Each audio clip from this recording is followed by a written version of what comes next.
Covid के बाद से लगातार कार्डियक डेथ के केसेस बढ़े हैं। तमाम लोग डांस करते हुए गिर जा रहे हैं, कुछ लोग ड्राइव करते हुए उनकी मौत हो जा रही है तुरंत, और कुछ लोग ऐसे भी हैं जो ऐसी घटनाएं भी सामने आई हैं जिसमें कि लोग स्पोर्ट्स पर्सन जो हैं वो खेलते हुए गिर जा रहे हैं, मौत हो जा रही है। और ऐसे भी लोग हैं कि जो पता चला है कि ड्राइव कर रहे हैं और उस वक्त गिर जा रहे हैं। तो ऐसे तमाम केसेस सामने आ रहे हैं, तो लोगों के जहन में सवाल है तमाम तरह के कि आखिर ये कोविड के बाद से लोग कार्डियक डेथ क्यों बढ़ रही हैं, क्या वजहें हैं। अभी महाराष्ट्र में कल एक मामला सामने आया कि महाराष्ट्र के 35 साल का एक युवक जो कि क्रिकेट खेल रहा था, बल्लेबाजी करने जा रहा था, उसी वक्त उसको चेस्ट पेन शुरू हुआ और उसके कुछ देर के बाद ही पता चला कि उसको दिल का दौरा पड़ा और उसकी मौत हो गई। तो ऐसी तमाम घटनाएं जो है उस लोग जानना चाहते हैं कि आखिर क्यों हो रहा है ये सब कुछ।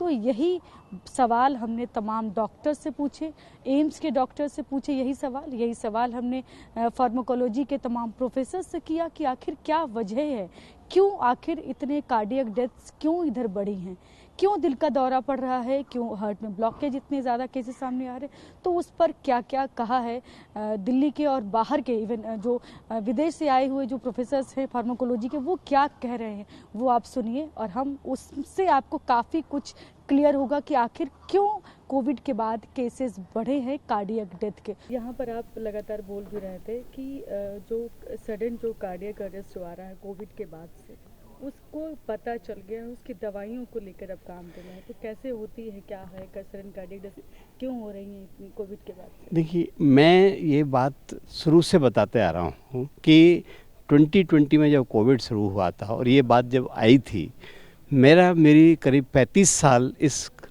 रेनिन एंजियोटेंसिन सिस्टम को समझने में और काम किया है, आज भी कर रहा हूँ। तो जब पता पड़ा कि Covid ACE2 angiotensin converting enzyme 2 पर असर कर रहा है, जो एक रेगुलेटरी स्विच है, वो बदल देता है पूरे साइटोकाइंस को और पूरा स्ट्रक्चर बदल देता है बॉडी का, वो डिसरप्ट हो चुका है।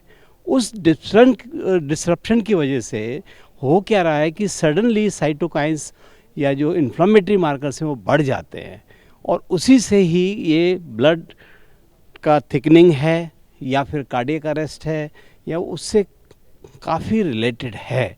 और आने वाले समय में मुझे विश्वास है कि जैसे नाइट्रिक ऑक्साइड सिल्डेनाफिल के बाद में पूरा एक चैप्टर खुल गया पूरे वर्ल्ड में, ऐसा ही ये ACE2 के बाद होगा, ऐसा मेरा मानना है। और धीरे धीरे रिसर्च आ रही है, आशा करता हूँ, भले ही मैं बता रहा हूँ, सारी चीज़ें धीरे धीरे जो भी मैंने 2020 में बोली थी सच होती जा रही हैं, और आई एम श्योर कि new drug will also come. Sir, disruption क्यों होता है? आपने बताया कि डिसरप्शन यानी देखिए ऐसा है कि एक हमारे बॉडी में रेगुलेटर्स हैं, कोई भी चीज़ बढ़ती है तो एकदम उसको कंट्रोल करता है। ऐसे ही रेगुलेटर है कि रेनिन एंजियोटेंसिन सिस्टम जो है वो एक अनदर बैलेंसिंग है, ऑटोनॉमिक नर्वस सिस्टम और रेनिन एंजियोटेंसिन सिस्टम, ये दो बेसिक रेगुलेटर्स हैं। जो रेनिन एंजियोटेंसिन किडनी में 1946 में उस तरफ हमको सोचते थे सोडियम पोटेशियम को करता है, 60 70 80 के आते आते तो ब्लड प्रेशर की दवाएं आ गई, ACE2 इनहिबिटर, उसके बाद में रेटाइनोपैथी आ गया। जब कोविड आया तब पता पड़ा कि ये फाइब्रोसिस में बहुत बड़ा काम है, और फाइब्रोसिस के रहते हुए पूरे बॉडी में again it is creating the disturbance. तो अब जो रेगुलेशन है उसको ही आपने अफेक्ट कर दिया, एक रेगुलर वॉल्व को ही अफेक्ट कर दिया, तो कुछ भी हो सकता है। और इसकी वजह सिर्फ कोविड है, ये क्या है? कोविड जैसे वायरस, कोविड तो चला गया पर कोविड एक अंदर बॉडी में छोड़ गया है वर्ल्ड वाइड, और वो कर रहा है। अब कोई बोल रहा है इसको लॉन्ग कोविड है, कोई बोलता है पोस्ट कोविड इफेक्ट्स हैं, अलग अलग नाम दुनिया में दिए जा रहे हैं, पर चीज़ है। और सिर्फ कोविड को ही क्यों सोचते हो, कोविड भी तो सार्स से स्टार्ट हुआ ना, स्वाइन फ्लू और जो फ्लू वायरसेस जो आए थे उनसे हुआ है। तो वायरस है, ये तो अपना रूप बदलता रहेगा, लेकिन उसकी इफ़ेक्ट जब तक जो होगी उसको ही कंट्रोल कर सकते हैं। वायरस को तो आप वैक्सीन बनाते रहो, फिर रूप बदल देगा, फिर नई वैक्सीन लाओ, उसका कोई अंत नहीं है। अल्टीमेटली जो ट्रीटमेंट यही आएगी। तो सर, जो अचानक से जैसे अभी जल्दी एक खबर आई है कि क्रिकेट खेलते खेलते प्लेयर की डेथ हो जा रही है, उसको कार्डियक अरेस्ट हो जा रहा है, या कोई जिम में अचानक से एक्सरसाइज करते करते गिर जा रहा है, ड्राइविंग करते हुए? बिल्कुल आपने सही कहा। अब क्या होता है कि जब देखिए हमारी बॉडी जो है, जैसे मैं सोडियम इसकी बात करूं, सिंपैथेटिक और पैरासिम्पैथेटिक, जो ऑटोनॉमिक नर्वस सिस्टम है, सिंपैथेटिक का काम है हार्ट रेट बढ़ाना, पैरासिम्पैथेटिक है हार्ट रेट घटाना। जब बॉडी में अचानक कुछ ज़्यादा होता है तो उसको करब करने के लिए पैरासिम्पैथेटिक आ जाता है। ठीक उसी तरह अब इसको सिंपैथेटिक और पैरासिम्पैथिक को तो ये तो बहुत पुरानी 60 साल पुरानी स्टोरी है। ACE2 और ACE1 की स्टोरी अभी भी, मैं भी जब परदेश अभी रिसेंटली कनाडा में गया, मुझसे पूछा गया कि फिर एनालेप्रिल और ये दवाएं ये क्यों नहीं असर कर रही, उससे तो पेशेंट मर रहे थे। पर ये भूल रहे हैं कि ये रेगुलेटरी है। फिर एंजियो उसमें दो चीज़ कंफ्यूज कर रही हैं लोगों को। हार्डकोर बेसिक में बोलूँ तो एक तरफ है एंजियोटेंसिनोजन 1 और एंजियोटेंसिनोजन 2, उसमें कन्फ्यूजन है। ये एंजियोटेंसिन कन्वर्टिंग एंजाइम है, enzyme 2, enzyme 1 and enzyme 2। Enzyme 2 का काम है एंजाइम 1 का, ये दोनों जैसे साइक्लिक एमपी और GMP का जो आज पहला एक लेक्चर था उसमें बैलेंस है। अब ये बैलेंस ही बिगड़ रहा है। अब वो जीनोम के आधार पर, या जैसे अब खेलते खेलते ज़्यादा एक्सरसाइज हो गई, बॉडी ट्राई टू कंपेंसेट, लेकर उसका तो वो मैकेनिज्म ही बिगड़ा हुआ है, तो क्या करोगे। तो इसलिए ये डेथ हो रही है। और ये दवाइयाँ जो पहले से दवाइयाँ हैं वो काम नहीं करेंगी? दवाइयाँ ऐसा है, अब दवाइयाँ उस एंगल से धीरे धीरे समझ में आ रहा है कि इसको टारगेट किया जाए। सभी लोग इम्यून करते रहे, इम्यूनो बूस्टर काम भी किए, पर वो इम्यून बूस्टर का पहला ट्रिगर क्या है उसको नहीं समझ पा रहे हैं। वो ACE2 निकलेगा। जैसे सिल्डरनेफिल के बाद में नाइट्रिक ऑक्साइड आया, जो वायग्रा जो बोलते हैं, उसमें नाइट्रिक ऑक्साइड आया और नोबेल प्राइज़ और ये सब हुए। उसी तरह से मैं इसको देख रहा हूँ कि ये ACE2 एक वंडरफुल टारगेट है, क्योंकि पूरी बॉडी में फैला हुआ है। चाहे रेटिनोपैथी हो, आँखों की मेमोरी, चाहे वो हार्ट का हो, चाहे वो किडनी का हो। किडनी के भी मैंने पेशेंट ठीक किए हैं उसमें, जिसमें से इसकी वजह से ACE2 की वजह से। तो और फिर ब्रेन में भी है। हम जो पार्किंसोनिज्म, स्ट्रेस, डिप्रेशन, इसका शायद सुपर कंट्रोल ACE2 निकल सकता है, या कोई और निकलेगा। तो सर कब तक आ जाएंगी दवाएं, कुछ अनुमान? वो कहना पहले तो अभी 3-4 साल बाद तो ये पूरी दुनिया भी मानने लगी। वो जापान में जब वो पेपर पब्लिश हुआ कि उसका ACE2 मिसिंग है उनमें, तब और भी ज़्यादा मानने लगे। तो कब तक झुटलाओगे आप? ये बात तो सही है। अब वो सोर्स, हम तो मॉलिक्यूल नई डिस्कवरी भी कर रहे हैं, पर टाइम लगेगा, इतना आसान नहीं है उसको मनाना। अभी फिलहाल जो सडन जो डेथ्स हो रही हैं कोविड के बाद से, आप इसका कारण क्या मानते हैं? Sudden death due to COVID जो है उसके कई कारण हो सकते हैं।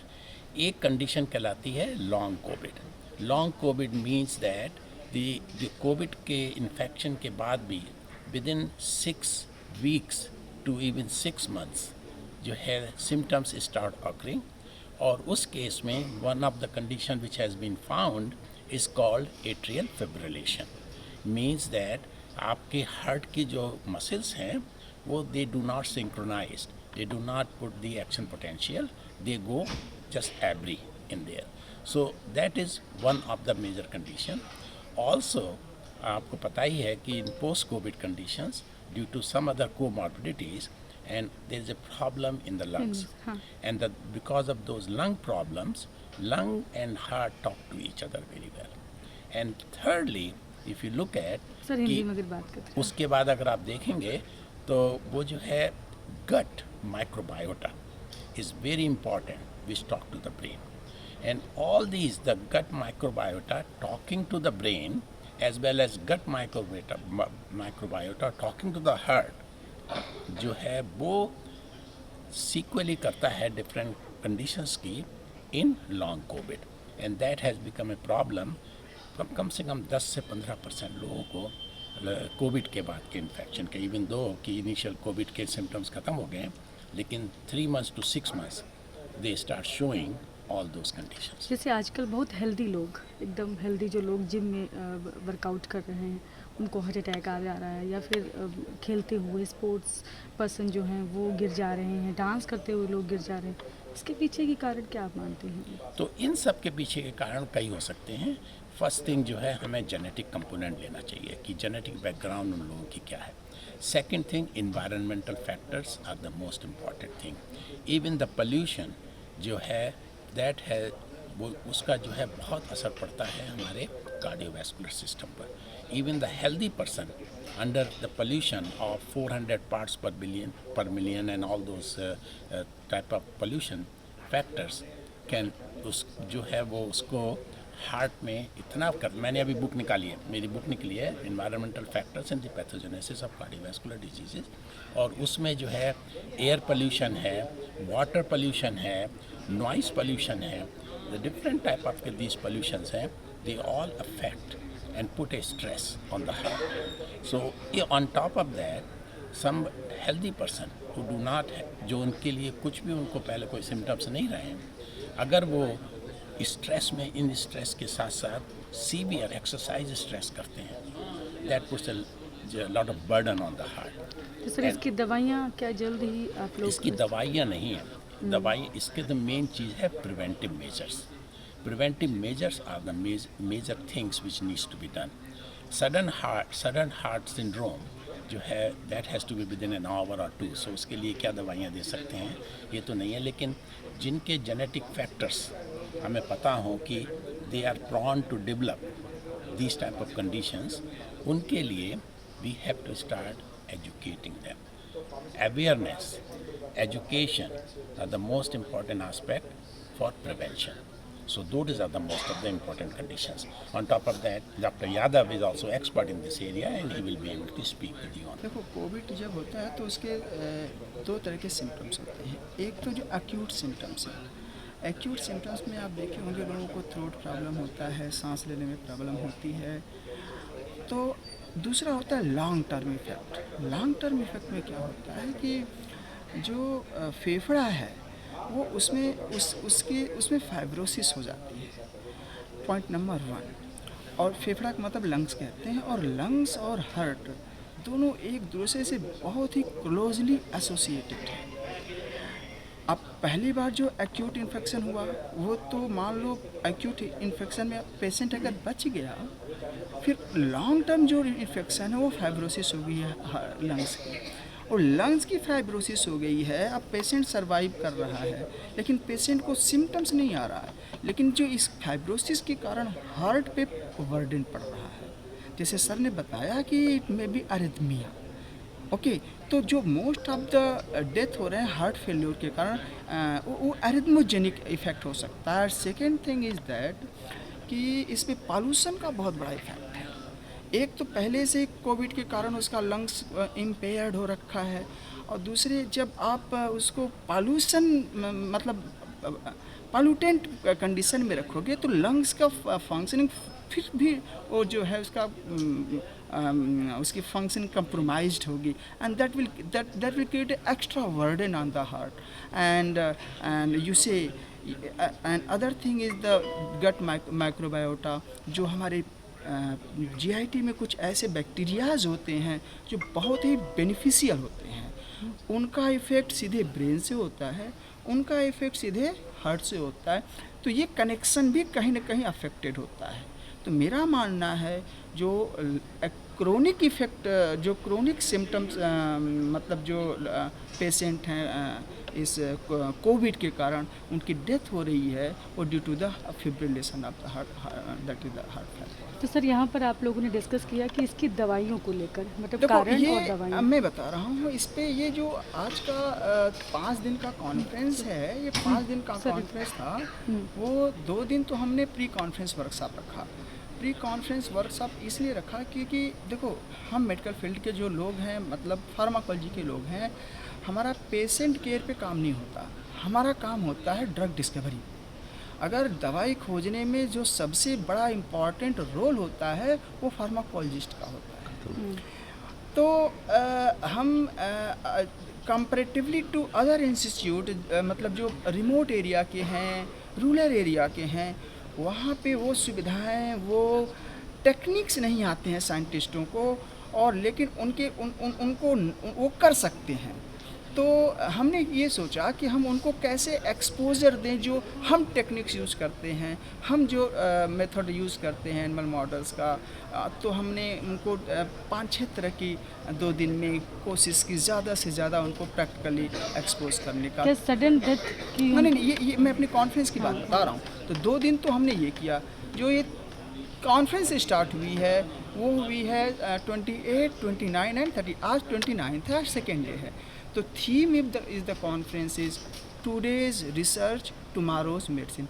आज की खोज कल की दवा। मतलब अगर हम आज कोई भी चीज़ खोजते मैं हैं। सर ये पूछ रही कि क्या सडन डेथ की क्या दवाइयाँ जो आप लोग डिस्कस कर रहे थे क्यों हो रही हैं, कैसे हो रही हैं, इस पर बात हो रही थी, उसकी भी दवाइयों पर काम कर रहे हैं आप लोग? देखिए, इस समय हम ये कह सकते हैं कि हम उसको प्रिवेंटिव मेजर कर सकते हैं। समझ रहे हो ना? एक दवाई एकाएक कोई भी दवाई मार्केट में आने में, तो मैं आपको एक लेमैन बताऊं तो कम से कम 10 साल लगता है। आज आपने कर लिया, कंफर्म हो गया कि ये इस बीमारी में इफ़ेक्टिव है, आपने लैब में प्रूफ कर लिया, लेकिन मार्केट में आने में नॉर्मल उसको 10 साल लग जाते हैं। तो हमने ढेर सारी डिस्कशन किया, not only on Covid, not only in heart failure, in cancer, in nano medicine, in phytochemicals. हमने इंटायर एरिया कवर करने की कोशिश